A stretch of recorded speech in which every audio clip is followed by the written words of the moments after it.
Hello and welcome. I'm Mike Maruso. And I'm Marie Annali. Changing the way Missourians get jobs. Governor Greitens in Kansas City today signing 4 new job bills into law. The governor says these bills will help Missouri win high-paying jobs. 3 of them make it harder for you to sue your employer, and the 4th gives adults access to completing their high school degrees. But the focus quickly shifted as the governor defended his recent veto targeting UMKC. 41 Action News reporter Sarah Plake, one of the reporters questioning Greitens today. And Sarah, what did the governor say about cutting this government funding for some students here in KC as we try to make it through these sirens here? Sarah. That's right. Thanks, Mike. Well, the conversation centered on UMKC's new arts conservatory, which will be built here where I'm standing, and why the governor vetoed using state money to help fund that. He says with Missouri's budget woes, he had to make some difficult decisions.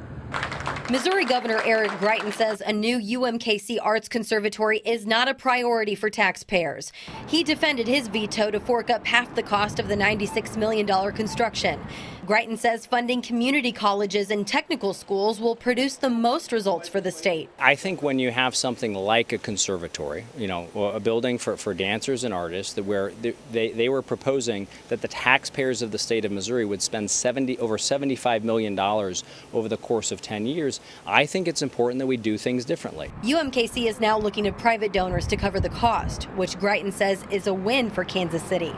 While his visit to KC largely focused on signing bills intended to grow jobs, the governor also defended his decision to let minimum wage revert back to $7.70 in St. Louis, the standard across the state. We need to build an economy here, a thriving economy, where we're raising wages, raising take-home pay for people across the state of Missouri.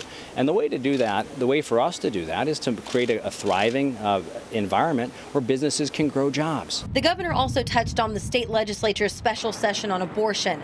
The result would toughen regulations on abortion providers, but it's unknown when the session will end. I would like for them to have done this more quickly than they have. I'd like for them to come in. I think that the House passed a really good bill. I'd like to see the Senate come in and pass this bill quickly so that we can protect pregnancy care centers and put in place some common sense health and safety standards for the people of Missouri.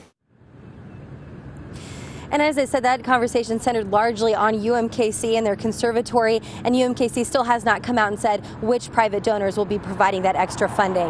In downtown Kansas City, I'm Sarah Plake, 41 Action News.